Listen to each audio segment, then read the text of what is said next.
오늘 저에게 주시는 하나님의 말씀은 사무엘하 18, 19장의 말씀입니다. 18장 다윗은 자기와 함께 있는 백성을 점검하여 보고 그들 위에 천부장들과 백부장들을 세웠다.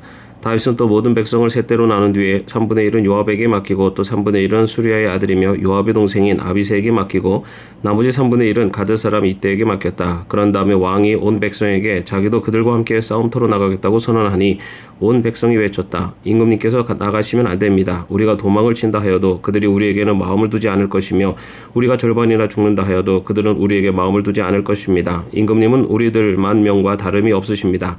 그런 임금님은 이제 성 안에 계시면서 우리를 도우시는 것이 더 좋겠습니다. 그러자 왕은 그들의 의견을 따르겠다고 말하고 성문 곁에 서 있으니 온 백성이 100명씩 1000명씩 부대별로 나아갔다. 그때 왕이 요압과 아비새와 이때에게 부탁하였다. 나를 생각해서라도 저 어린 압살롬을 너그럽게 대하여 주시오. 왕이 압살롬을 너그럽게 대하여 달라고 모든 지휘관에게 부탁하는 말을 온 백성이 다 들었다. 다윗의 군대가 이스라엘 사람과 싸우려고 들녘으로 나아가서 에브라임 숲속에서 싸움을 하였다. 거기에서 이스라엘 백성이 다윗의 부하들에게 패하였는데 그들은 그날 거기에서 크게 패하여서 20,000명이나 죽었다. 싸움이 온 땅 사방으로 번져나가자 그날 숲속에서 목숨을 잃은 군인이 칼에 찔려서 죽은 군인보다 더 많았다. 압살롬이 어쩌다가 다윗의 부하들과 마주쳤다. 압살롬은 노새를 타고 있었는데 그 노새가 큰 상수리 나무의 울창한 가지 밑으로 달려갈 때에 그의 머리채가 상수리 나무에 휘감기는 바람에 그는 공중에 매달리고 그가 타고 가던 노새는 빠져나갔다. 어떤 사람이 이것을 보고서 요압에게 알려주었다. 압살롬이 상수리 나무에 매달려 있습니다. 요압이 자기에게 소식을 전하여준 그 사람에게 물었다. 내가 그를 보았는데도 왜 그를 당장에 쳐서 땅에 쓰러뜨리지 않았느냐? 그랬더라면 내가 너에게 은 10개와 띠 하나를 주었을 것이다. 그 사람이 요압에게 대답하였다. 비록 은 1000개를 달아서 저의 손에 쥐어주신다고 하여도 저는 감히 손을 들어 임금님의 아들을 치지 않을 것입니다. 임금님께서 우리 모두가 듣도록 장군님과 아비새와 이때에게 누구든지 어린 압살롬을 보호하여달라고 부탁하셨기 때문입니다. 제가 임금님을 속이고 그의 생명을 해치면 임금님 앞에서는 아무 일도 숨길 수가 없기 때문에 장군님까지도 저에게서 등을 돌릴 것입니다. 그러자 요압은 너하고 이렇게 꾸물거릴 시간이 없다 하고 말한 뒤에 투창 3자루를 손에 들고 가서 아직도 상수리 나무의 한가운데 산채로 매달려 있는 압살롬의 심장을 꿰뚫었다. 요압의 무기를 들고 다니는 젊은이 10명도 모두 둘러싸고서 압살롬을 쳐서 죽였다. 그런 다음에 요압이 나팔을 부니 백성이 이스라엘 사람을 뒤쫓다가 돌아왔다. 요압이 백성에게 싸움을 그치게 하였기 때문이다. 그들은 압살롬을 들여다가 숲속의 깊은 구덩이에 집어던지고 그 위에다가 아주 큰 돌무더기를 쌓았다. 온 이스라엘 사람들은 도망하여서 저마다 자기 장막으로 돌아갔다. 평소에 압살롬은 자기의 이름을 후대에 남길 아들이 없다고 생각하여 살아있을 때에 이미 자기의 비석을 준비하여 세웠는데 그것이 지금 왕의 골짜기에 있다. 압살롬이 그 돌기둥을 자기의 이름을 따서 불렀기 때문에 사람들은 그것을 오늘날까지도 압살롬의 비석이라고 한다. 그때 사독의 아들 아히마아스가 요압에게 말하였다. 제가 임금님께로 달려가서 주님께서 임금님을 원수에게서 구원하셨다는 이 기쁜 소식을 전하겠습니다. 그러나 요압이 말렸다. 오늘은 아무리 좋은 소식이라도 내가 전하여서는 안 된다. 너는 다른 날이 좋은 소식을 전하여도 된다. 그러나 오늘은 날이 아니다. 오늘은 임금님의 아들이 죽은 날이다. 그리고는 요압이 에디오피아 사람에게 명령하였다. 내가 가서 본대로 임금님께 아뢰어라. 그러자 그 에디오피아 사람이 요압에게 절을 하고 달려갔다. 사독의 아들 아히마스가 또다시 요압에게 말하였다. 저에게 무슨 일이 일어나도 좋으니 저도 저 에디오피아 사람과 같이 가서 보고할 수 있도록 허락하여 주십시오. 그러나 요압은 또 말렸다. 아히마스야, 내가 왜 가려고 하는지 모르겠구나. 내가 가보아야 이 소식으로는 아무 상도 받지 못한다. 아히마스가 또다시 말하였다. 저에게 무슨 일이 일어나도 좋으니 저도 가겠습니다. 요압이 그에게 말하였다. 그렇다면 더 말리지 않겠다. 아히마스는 요단계곡을 지나는 길로 달려서 그 에디오피아 사람을 앞질렀다. 그때 다윗은 두 성문 곧 안문과 밖관문 사이에 앉아 있었는데 파수꾼이 성문의 지붕 위로 올라가서 성벽 위에서 멀리 바라보고 있다가 어떤 사람이 혼자 달려오는 것을 보았다. 파수꾼이 큰 소리로 이 사실을 왕에게 알리니 왕은 혼자 오는 사람이면 좋은 소식을 전하는 사람이다 하고 대답하였다. 그 사람이 점점 더 가까이 이르렀다. 파수꾼이 보니 또 한 사람이 달려오고 있었다. 파수꾼이 큰 소리로 문지기에게 또 한 사람이 달려온다고 외치니 왕은 그도 좋은 소식을 전하는 사람이다 하고 말하였다. 파수꾼이 또 알렸다. 제가 보기에 앞서서 오는 사람은 달리는 것이 사독의 아들 아히마스가 달리는 것과 같습니다. 그러자 왕이 대답하였다. 그는 좋은 사람이니 좋은 소식을 전하러 올 것이다. 아히마스가 왕에게 가까이 이르러서 평안하시기를 빕니다 하고 인사를 드리며 얼굴이 땅에 닿도록 왕에게 절을 하며 아뢰었다. 높으신 임금님께 반역한 자들을 없애버리시고 임금님께 승리를 안겨주신 임금님의 주 하나님을 찬양합니다. 왕이 그 어린 압살롬도 평안하더냐 하고 물으니 아히마스는 임금님의 신하 요압이 이 종을 보낼 때 큰 소동이 있었습니다. 마는 무슨 일인지는 모르겠습니다. 왕이 물러나서 곁에 서 있어라 하고 말하니 그는 곁으로 물러나서 서 있었다. 바로 그때 그 에디오피아 사람이 들어왔다. 에디오피아 사람이 왕에게 아뢰었다. 높으신 임금님께 기쁜 소식을 가져왔습니다. 주님께서 오늘 임금님께 반역한 자들을 없애버리시고 임금님께 승리를 안겨주셨습니다. 왕이 에디오피아 사람에게 물었다. 그 어린 압살롬이 평안하더냐? 에디오피아 사람이 대답하였다. 높으신 임금님의 원수들을 비롯하여 임금님께 반역한 자들이 모조리 그 젊은이와 같이 되기를 바랍니다. 왕은 이 말을 듣고 마음이 찢어질 듯이 아파서 성문 위에 다락방으로 올라가서 울었다.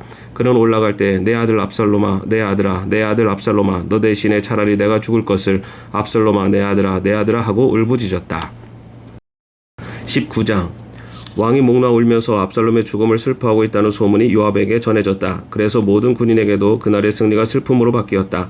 왕이 자기 아들 때문에 몹시 슬퍼한다는 소문이 그날 모든 군인에게 퍼졌기 때문이다. 그래서 그날 군인들은 마치 싸움터에서 도망쳐 나올 때 부끄러워 빠져나가는 것처럼 슬며시 성 안으로 들어왔다. 그런데도 왕은 두 손으로 여전히 얼굴을 가린 채로 큰 소리로 내 아들 압살롬아, 내 아들아, 내 아들 압살롬아 하고 울부짖었다. 마침내 요압이 집으로 왕을 찾아가서 항의하였다. 임금님, 모든 부하가 오늘 임금님의 목숨을 건지고 임금님의 아들들과 딸들의 목숨도 건지고 모든 왕비의 목숨과 후궁들의 목숨까지 건져드렸습니다. 그런데 임금님께서는 오히려 오늘 부하들을 부끄럽게 만드셨습니다. 임금님께서는 어찌하여 임금님을 반역한 무리들을 사랑하시고 임금님께 충성을 바친 부하들을 미워하시는 겁니까? 우리 지휘관들이나 부하들은 임금님께는 있으나마나 사람들입니까? 임금님께서는 오늘 임금님의 본심을 드러내셨습니다. 차라리 오늘 압살롬이 살고 우리가 모두 죽었더라면 임금님께서는 더 기뻐하셨을 것입니다. 그렇지 않으시다면 이제라도 일어나 밖으로 나가셔서 임금님의 부하들을 위로의 말로 격려해 주십시오. 제가 주님의 이름을 걸고 맹세하지만 지금 임금님께서 밖으로 나가지 않으시면 오늘 밤에 한 사람도 임금님 곁에 남아있지 않을 것입니다. 그러면 임금님께서 젊은 시절부터 이제까지 당한 그 모든 환난보다도 더 무서운 환난을 당하실 것입니다. 그러자 왕이 일어나서 성문 문으로 나와 앉았다. 임금님께서 성문 문에 앉아 계신다 하는 소식이 모든 부하에게 전해지니 모든 부하가 왕의 앞으로 나왔다. 그 사이에 이스라엘 사람들은 모두 도망하여 저마다 자기 집으로 돌아갔다. 이스라엘 백성은 지파마다 서로 의논이 분분하였다. 다윗 왕은 우리를 원수들의 손아귀에서 구해주었다. 블레셋 사람의 손아귀에서도 우리를 건져주었다. 그러나 지금은 압살롬을 피해서 이 나라에서 떠나 있다. 우리가 기름을 부어서 왕으로 세운 압살롬은 싸움터에서 죽었다. 그러니 이제 우리가 다윗 왕을 다시 왕궁으로 모셔오는 일을 주저할 필요가 어디에 있는가? 온 이스라엘이 하는 말이 다윗 왕에게 전달되었다. 다윗 왕은 두 제사장 사독과 아비아달에게 사람을 보내서 이렇게 말하였다. 유다 장로들에게 나의 말을 전하여 주십시오. 그들이 어찌하여 왕을 다시 왕궁으로 모시는 일에 맨 나중이 되려고 하는지, 그들은 나의 친족이여 나의 교육 지친인데 어찌하여 왕을 다시 모셔오는 일에 맨 나중이 되려고 하는지 물어보시기 바랍니다. 그리고 아마사에게는 그가 나의 고륙지친이면서도 요압을 대신하여 군대 사령관이 되지 않는다면 하나님이 나에게 무슨 벌을 내리시더라도 내가 달게 받겠다고 하더라고 알려주십시오. 이렇게 다윗이 모든 유다 사람의 마음을 하나같이 자기 쪽으로 기울게 하니 그들이 왕에게 사람을 보내서 말하였다. 임금님께서는 부하들을 모두 거느리고 어서 빨리 돌아오시기를 바랍니다. 다윗 왕이 돌아오는 길에 요단강가에 이르렀는데 요단 사람들이 왕을 맞이하여 요단강을 건너게 하려고 이미 길갈에 와 있었다. 바후림에 사는 베냐민 사람으로 게라의 아들인 시므이도 급히 와서 다윗 왕을 맞이하려고 모든 유다 사람들과 함께 내려왔다. 그는 베냐민 사람 1000명을 거느리고 사울 집안의 종 시바와 함께 왔는데 시바도 자기 아들 15명과 자기의 종 20명을 다 데리고 나왔다. 이들은 요단강을 건너서 왕 앞으로 나왔다. 그들은 왕의 가족이 강을 건너는 일을 도와서 왕의 환심을 사려고 나룻배로 건너갔다. 왕이 요단강을 건너려고 할 때 게라의 아들 시므이가 왕 앞에 엎드려서 말하였다. 임금님, 이 종의 허물을 마음에 두지 말아 주십시오. 높으신 임금님께서 예루살렘에서 떠나시던 날 제가 저지른 죄악을 임금님께서는 기억하시거나 마음에 품지 말아 주십시오. 바로 제가 죄를 지은 줄을 이 종이 잘 알고 있습니다. 그렇기 때문에 제가 오늘 요셉 지파의 모든 사람 가운데서 맨 먼저 높으신 임금님을 맞으러 내려왔습니다. 수리의 아들 아비새가 그 말을 받아서 왕에게 말하였다. 주님께서 기름 부어 세우신 분을 시므이가 저주하였으니 그것만으로도 시므이는 죽어야 마땅할 줄 압니다. 그러나 다윗이 말하였다. 수리아의 아들들은 들어라. 나의 일에 왜 너희가 나서서 오늘 나의 대적이 되느냐? 내가 오늘에서야 온 이스라엘의 왕이 된 것 같은데 이런 날에 이스라엘에서 사람이 처형을 받아서야 되겠느냐? 왕이 시므에게 맹세하였다. 너는 처형을 당하지 않을 것이다. 그때 사울의 손자 무비보셋도 왕을 맞으러 내려왔다. 그는 왕이 떠나간 날부터 평안하게 다시 돌아오는 날까지 발도 씻지 않고 수염도 깎지 않고 옷도 갈아입지 않았다. 그가 예루살렘에서 와서 왕을 맞이하니 왕이 그에게 물었다. 무비보셋은 어찌하여 나와 함께 떠나지 않았느냐? 그가 대답하였다. 높으신 임금님, 저는 다리를 절기 때문에 나귀를 타고 임금님과 함께 떠나려고 제가 탈락의 안장을 얹으라고 저희 종에게 일렀으나 종이 그만 저를 속였습니다. 그리고는 그가 임금님께 가서 이 종을 모함까지 하였습니다. 임금님은 하나님의 천사와 같은 분이시니 임금님께서 좋게 여기시는 대로 처분하시기를 바랍니다. 제 아버지 온 집안은 임금님에게 죽어도 마땅한 사람들일 뿐인데 임금님께서는 이 종을 임금님의 상에서 먹는 사람들과 함께 먹도록 해주셨으니 이에 저에게 무슨 염치가 있다고 지금 임금님께 무엇을 더 요구하겠습니까? 그러나 왕은 그에게 말하였다. 내가 어찌하여 그 이야기를 또 꺼내느냐? 나는 이렇게 결정하였다. 너는 시바와 밭을 나누어 가져라. 무비보셋이 왕에게 아뢰었다. 높으신 임금님께서 안전하게 왕궁으로 돌아오시게 되었는데 이제 그가 그 밭을 다 차지한들 어떻습니까? 그때 길앗 사람 바르실레도 로글림에서 내려와서 왕이 요단강을 건너는 일을 도우려고 요단강가에 이르렀다. 바르실레는 아주 늙은 사람으로 나이가 80살이나 되었다. 그는 큰 부자였으므로 왕이 마하나임에 머물러 있는 동안에 왕에게 음식을 공급하였다. 왕이 바르실레에게 말하였다. 노인께서는 나와 함께 건너가시지요. 나와 같이 가시면 내가 잘 대접하겠습니다. 그러나 바르실레는 왕에게 아뢰었다. 제가 얼마나 더 오래 산다고 임금님과 함께 예루살렘으로 올라가겠습니까? 제 나이가 지금 80입니다. 제가 이 나이에 좋은 것과 나쁜 것을 어떻게 가릴 줄 알겠습니까? 이 종이 무엇을 먹고 무엇을 마신들 그 맛을 알기나 하겠습니까? 노래하는 남녀가 아름다운 노래를 부른들 제가 이 나이에 잘 알아듣기나 하겠습니까? 그러니 이 종이 높으신 임금님께 다시 짐이 되어서야 되겠습니까? 이 종은 임금님을 모시고 요단강을 건너려는 것뿐인데 어찌하여 임금님께서는 이러한 상을 저에게 베푸시려고 하십니까? 부디 이 종을 돌아가게 하셔서 고향 마을에 있는 제 아버지와 어머니의 무덤 곁에서 죽게 하여 주시기를 바랍니다. 그 대신에 이 종의 아들 김함이 여기 있으니 그가 높으신 임금님을 따라가게 하시고 임금님께서 바라시는 대로 그에게 잘 대하여 주시기를 바랍니다.